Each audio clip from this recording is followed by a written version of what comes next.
ايه اللي يخلي اب وابنه يناموا في حمام محطة مترو؟ وايه اللي يخلي نفس الراجل ده بعد سنين يبقى مليونير؟ هل السر كان في الشغل ولا في الذكاء ولا في حاجة اعمق بكتير؟ هنتكلم النهاردة عن الفيلم اللي ألهم الملايين، قصة الراجل اللي انتصر على الفقر وبقى أسطورة نجاح. لكن ماذا لو كانت القصة دي كلها كذبة جميلة؟ مش لأن الأحداث ما حصلتش، لكن لأننا بصينا في الاتجاه الغلط تماما. طول السنين دي اتعاملنا مع فيلم The Pursuit of Happiness على إنه كتالوج للنجاح، روشتة تحفيزية بتقولك اتعب واشقى وأكيد هتوصل. صدقنا إن لحظة الانتصار الأخيرة لما كريس جاردنر عرف إنه يتقبل في الشغل كانت هي دي السعادة الأخرانية. النهاردة إحنا مش جايين نحكي القصة دي تاني، إحنا جايين نفككها، جايين نكشف عن المعنى الحقيقي الخفي وراء السعي إلى السعادة، ونفهم ليه الفوز في النهاية ما كانش هو السعادة أبداً. جايين نسأل سؤال أهم بكتير: يعني إيه سعادة أصلاً؟ وهل هي حاجة بنوصل لها ولا هي حاجة بنفضل نجري وراها طول عمرنا؟ جهز نفسك، لأنك ممكن تكتشف إنك زي كريس جاردنر بالظبط، كنت بتجري ورا سراب.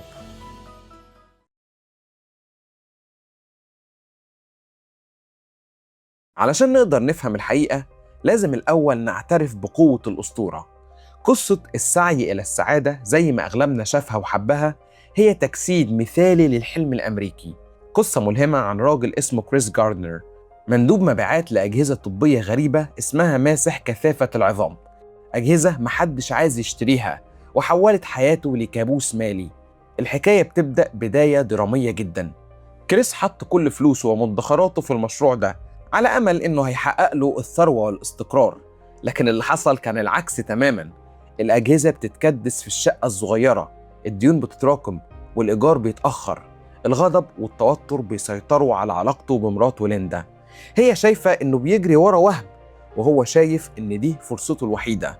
الصدام كان حتمي كده كده ما بينهم، وفي مشهد قاسي وصادق ليندا بتوصل لآخرها وبتقرر تمشي، بتسيب كريس يواجه مصيره مع ابنهم الصغير كريستوفر. مش لأنها شريرة، لكن لأنها ببساطة تعبت، خلاص ما بقاش عندها طاقة إنها تصدق في حلم هي مش شايفاه أصلا. ومن هنا تبدأ رحلة السقوط الحر. كريس بيلاقي نفسه أب وحيد مفلس، وبيطارد حلم جديد شافه صدفة في الشارع: وظيفة في شركة وساطة مالية. شاف رجالة لابسين بدل شيك وكان باين عليهم السعادة، أو ده كان من وجهة نظره على الأقل، وراكبين عربيات فيراري حمراء. وفي لحظة قرر إنه عايز يبقى واحد منهم، عايز يبقى سعيد زيهم. لكن اللي بيحصل بعد كده هو سلسلة من الكوارث اللي بتختبر حدود التحمل البشري. بيفقد شقته، بيطرد من الموتيل الرخيص اللي كانوا ساكنين فيه، وبيتحول هو وابنه لمشردين. بيلفوا في شوارع سان فرانسيسكو علشان يلاقوا سرير واحد في ملجأ للمتشردين. ساعات كانوا بيلاقوا وساعات تانية لأ. بنشوفهم بيناموا في الأتوبيسات، في المترو، في الحدائق العامة. وفي المشهد الأكثر أيقونية ووجعاً في تاريخ السينما الحديثة هو حمام محطة المترو. مشهد كريس وهو قاعد على أرضية الحمام القذرة، حضن ابنه النايم، حاطط رجليه على الباب علشان محدش يفتح عليهم، ودموعه نازلة في صمت. المشهد ده لوحده لخص معنى العجز والأبوة والمسؤولية في دقيقة واحدة. إزاي إنسان ممكن يوصل للقاعدة ولسه بيحاول يحمي ابنه من قساوة العالم؟ ووسط كل ده كريس كان بيعمل فترة تدريبية شبه مجانية في شركة البورصة المرموقة، تدريب براتب منخفض جدا بينافس فيه شباب متعلمين وأصغر منه، وهو مضطر يظهر كل يوم بمظهر محترف، وكأن حياته مش بتنهار تماما بره جدران المكتب. بيجري طول اليوم علشان يلحق يبيع جهاز، وبعدين يجري علشان يوصل للمكتب، بعدين يجري تاني علشان يلحق طابور الملجأ. ده حتى في ميعاد الانترفيو كان واخدها جري علشان كان متأخر، حتى كمان نسي إنه يلبس قميص. الفيلم كله عبارة عن جري، جري ورا الأتوبيس، جري ورا زبون، جري ورا حرامي سرق جهازه، جري ورا الأمل. وبعد 6 شهور من المعاناة دي بتيجي أخيراً لحظة النهاية السعيدة اللي كلنا كنا مستنينها. المدير بينادي على كريس في مكتبه، بيقول له الجملة المنتظرة: البس قميصك بكرة علشان هتبدأ شغل معانا. في اللحظة دي الكاميرا بتركز على وش ويل سميث. بنشوف خليط من الصدمة، الراحة، والفرحة اللي مش قادر يستوعبها. بيطلع من المكتب، بيمشي وسط زمايله اللي كانوا بينافسوه وهو بيحاول يمنع نفسه من الابتسام لكنه مش بيقدر. أول ما بيخرج للشارع وسط زحمة الناس بيبدأ يسقف لنفسه، احتفال مكتوب. شخصي، عبارة عن انتصار داخلي بعد رحلة مستحيلة. بعدها بيروح يجيب ابنه من الحضانة، بيحضنه وبيمشوا مع بعض في الشارع، والكاميرا بتبعد وبنشوف كريس جاردنر الحقيقي معدي من جنبهم في لقطة رمزية جميلة. دي القصة اللي كلنا بنحبها، قصة بتدينا أمل، بتقول لنا إن مهما كانت الظروف صعبة، بالإصرار والعزيمة تقدر تحقق المستحيل، إن العمل الجاد يؤتي بثماره دائما في النهاية، إنك لو عايز حاجة بجد روح هاتها نقطة ومن أول السطر. قصة أسطورية وجميلة وملهمة، لكنها للأسف مش الحقيقة الكاملة.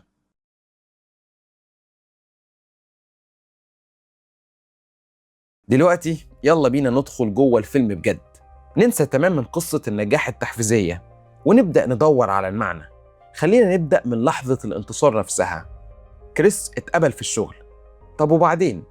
الفيلم بينتهي هنا، بيسيبنا مع الانطباع إن خلاص المشكلة اتحلت وهيعيشوا في تبات ونبات. لكن هل هي دي السعادة فعلا؟ هل الحصول على وظيفة مرموقة هو خط النهاية؟ هنا لازم نقف ونسأل، لكن ماذا لو كانت السعادة مش حقيقية في اللحظة دي؟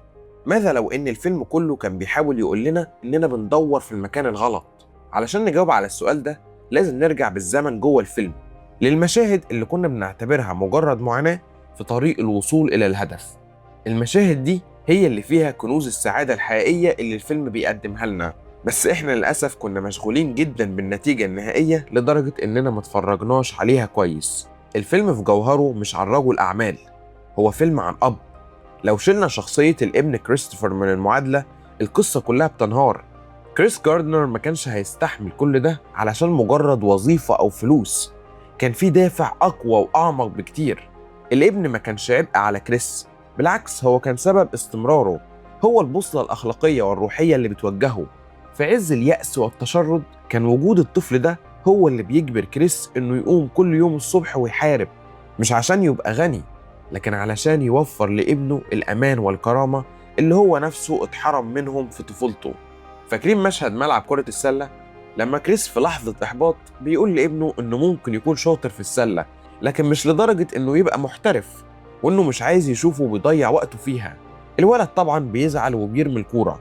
في اللحظة دي كريس بيبص على ابنه، بيشوف أثر كلماته مدمرة، بيشوف إزاي هو الأب ممكن يقتل حلم ابنه بكلمة. وهنا بتيجي واحدة من أعظم الجمل في تاريخ السينما: اوعى في يوم تخلي حد يقولك إنك ما تقدرش تعمل حاجة، ولا حتى أنا، ماشي؟ لو عندك حلم أنت لازم تحميه. الناس لما بتفشل في عمل حاجة من نفسها بيبقوا عايزين يقنعوك إنك أنت كمان مش هتقدر تعملها. نفسك في حاجة؟ روح هاتها نقطة ومن أول السطر. الجملة دي ما كانتش مجرد نصيحة لابنه، دي كانت رسالة لنفسه. كان بيفكر نفسه بالسبب اللي بيخليه يكمل. هو ما كانش بيحارب عشان الفلوس، هو كان بيحارب علشان يحمي الحلم، حلم ابنه وحلمه هو في إنه يكون أب كويس. تعالوا نفتكر مع بعض اللحظات التانية لما كانوا نايمين في حمام المترو وكريس أقنع ابنه إنهم مش متشردين، وإن دي آلة زمن رجعتهم لعصر الديناصورات، فلازم يستخبوا في كهف حالا. الأب عرف يحول أقصى لحظة مذلة ممكن يعيشها الإنسان للحظة من الخيال والمغامرة علشان يحمي طفولة ابنه. هنا السعادة مش في وجود سقف فوق راسك، السعادة هنا كانت في القدرة على خلق عالم موازي من الحب والخيال يحميك من قساوة الواقع. السعادة كانت في النكت اللي بيقولوها البعض وهم ماشيين في الشارع. السعادة كانت في اللحظة اللي كريس بيصلح فيها جهاز الماسح الضوئي بتاعه وابنه بينام له الأدوات وكأنه مساعده الأول. السعادة كانت في التفاصيل الصغيرة دي كانت لحظات إنسانية بحتة، مش بتتشرط بوجود فلوس في البنك أو وظيفة مرموقة.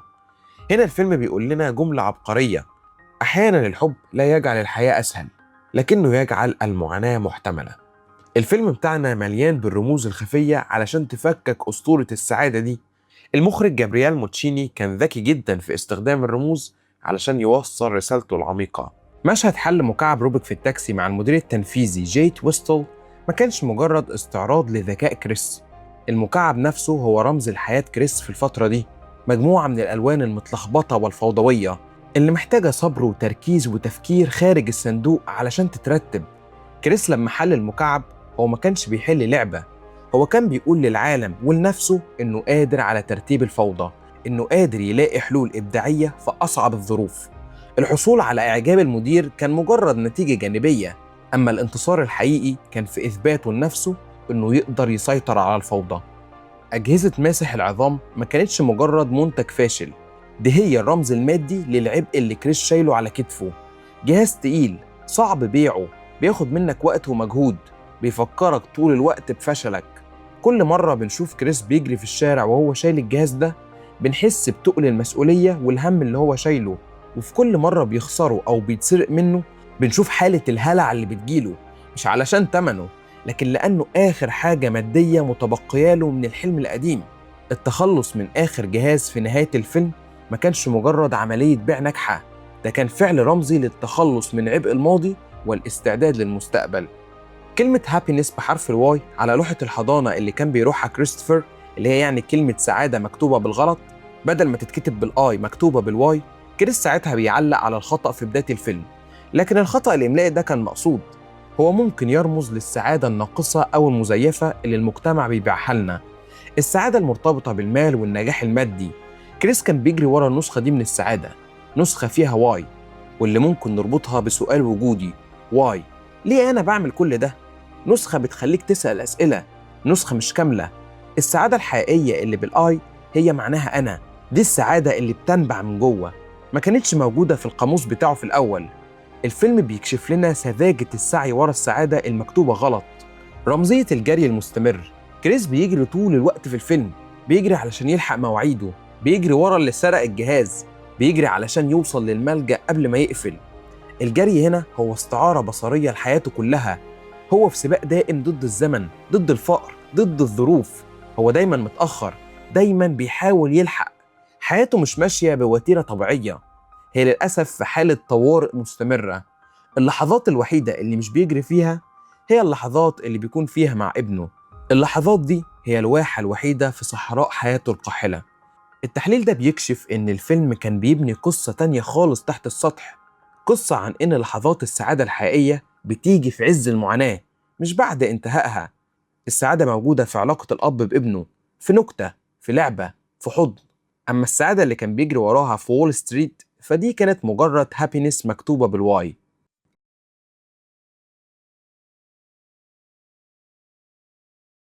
لو بصينا للفيلم من زاوية أوسع هنلاقيه بيقدم نقد ذكي وهادي لفكرة الحلم الأمريكي نفسها. ظاهرياً قصة كريس جاردنر هي تحقيق للحلم ده.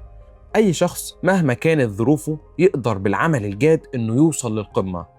لكن الفيلم عن قصد أو غير قصد بيورينا الثمن الغالي للحلم ده والعيوب اللي في النظام اللي بيبيعه. الفيلم بيقدم لنا كريس كراجل خارق في إصراره وانضباطه، لكن هل ده كان كافي لوحده؟ الحقيقة لأ. لو هنتكلم بكل صراحة فكان في جرعة كبيرة جدا من الحظ. حظ إنه قابل الراجل صاحب الفراري أصلاً، حظ إنه قدر يثير إعجاب المدير بمكعب روبيك ودي حاجة ملهاش أي علاقة بمهارات السمسرة، حظ إن المدير ده بالذات كان شخص لطيف ومتفهم وقرر يديله فرصة. الفيلم بيورينا إن قصاد كل كريس جاردنر ناجح في آلاف تانيين بنفس الذكاء والإصرار لكنهم ببساطة ما حالفهمش الحظ. النظام الرأسمالي اللي الفيلم بيحتفي بيه ظاهرياً هو نفس النظام اللي سمح لراجل موهوب زي كريس إنه يقع في فخ التشرد أصلاً. هو نظام بيشجع المنافسة الشرسة وبيسحق الضعفاء. كريس ما كانش بينافس نفسه بس، هو كان بيصارع علشان يبقى مقبول جوه اللعبة. كمان واحد من أعمق الأفكار اللي الفيلم بيقدمها هو فكرة إنك لازم تتظاهر بالنجاح علشان تاخد فرصة للنجاح أصلاً. كريس كان مضطر كل يوم يلبس بدلته الوحيدة اللي أحياناً بتكون متوسخة ويدخل شركة البورصة بابتسامة واثقة وكأنه جاي من بيت دافي وفطر فطار كويس جداً. كان لازم يخفي فقره، يخفي حقيقة إنه بات في الشارع امبارح علشان يفضل مناسب للصورة. فاكرين المشهد اللي راح فيه قابل المدير وهو لابس فانلة داخلية واللبس بتاعه مليان بالبوهية لأنه كان محبوس في الاسم؟ اضطر ساعتها يقول الحقيقة لأنه ببساطة ما قدرش يخترع كذبة أغرب من الحقيقة. المشهد ده بيفضح نفاق المجتمع اللي بيحكم على المظهر واللي ممكن يرفضك لمجرد إن شكلك مش مناسب حتى لو كنت أذكى وأكفأ شخص في المكان. كريس كان لازم يلعب اللعبة دي، لعبة المظاهر، علشان ياخد فرصة من الأساس يثبت فيها جوهره، وده في حد ذاته نقد مرير لنظام بيقيم الناس على أساس قشورهم. لما بنرجع للعنوان العبقري للفيلم The Pursuit of Happiness، الكلمة المفتاحية هنا هي pursuit، السعي. العنوان مش بيقولك happiness achieved، يعني السعادة اللي اتحققت. إعلان الاستقلال الأمريكي اللي كريس بيستشهد بيه بيضمن للمواطن الحق في السعي وراء السعادة، مش السعادة نفسها. وكأن الآباء المؤسسين فهموا حقيقة فلسفة عميقة: السعادة مش واجهة بنوصل لها، هي رحلة بنمشيها، هي الفعل المستمر مش النتيجة النهائية. السعادة هي في السعي نفسه، في كل خطوة كريس كان بياخدها، في كل مرة كان بيقع وبيقوم تاني، في كل مرة كان بيبص في عين ابنه ويلاقي سبب علشان يكمل. واحدة من أجمل اللحظات الدرامية كانت وهو قاعد بيصلي في الكنيسة، وفي ترنيمة بتقول كده: Lord, don't move the mountain, give me the strength to climb. And Lord, do not take away my stumbling block, but lead me all around. اللي في معناها بيقول: يا رب مش طالب منك تشيل الجبل من طريقي، أنا بس طالب تديني القوة علشان أقدر أطلعه. ويا رب مش لازم تشيل الحجارة اللي بتكعبلني، بس خد بإيدي وريني السكة اللي تعديني من حواليه. هي دي وجهة نظر الفيلم. السعادة والنجاح مش محطة وصول، مش لما الظروف تسمح وتبقى تمام، لكن لما أحس بالسعادة والنجاح في الطريق من جوايا. لحظة حصوله على الوظيفة ما كانتش السعادة، دي كانت مجرد محطة في رحلة السعي، محطة هتخليه يقدر يسعى بشكل أفضل من غير ما يقلق هينام فين بالليل. لكن السعي نفسه مش هيقف، هيبدأ يسعى لبيت أفضل، لترقية، لتعليم أحسن لابنه. السعي جزء من الطبيعة البشرية. الفيلم بيقول لنا إننا لو ربطنا سعادتنا بالوصول لهدف معين هنعيش دايما في إحباط، لأننا بمجرد ما نوصل للهدف هنكتشف إن في هدف جديد يظهر. السعادة الحقيقية هي إنك تلاقي معنى وقيمة في الرحلة نفسها، إنك تحب الشخص اللي أنت بتتحول له وأنت بتسعى ورا حلمك. كريس في نهاية الفيلم ما كانش سعيد علشان بقى سمسار في البورصة، لا، ده كان سعيد لأنه أثبت لنفسه وللعالم إنه مقاتل، إنه أب عظيم، وإنه شخص يستحق الاحترام. السعادة كانت في استعادة الكرامة، مش موجودة أبداً في كشف الحساب البنكي. وهنا بيظهر سؤال مهم: ليه بنحب الفيلم ده؟ بنحبه مش علشان كريس بقى مليونير في الآخر. لو القصة الحقيقية كانت بتقول إنه بعد كل ده اترفض، كنا في الحقيقة هنتعاطف معاه بنفس القوة. إحنا بنحب الفيلم ده لأنه فيلم نجاة مش فيلم نجاح.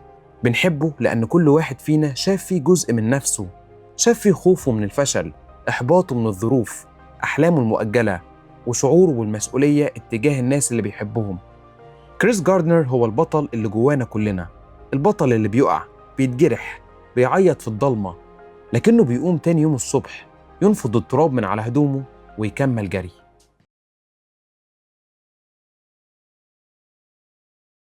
في النهاية فيلم The Pursuit of Happiness مش دعوة للعمل الجاد علشان تبقى غني، هو دعوة لإعادة تعريف معنى الغنى نفسه.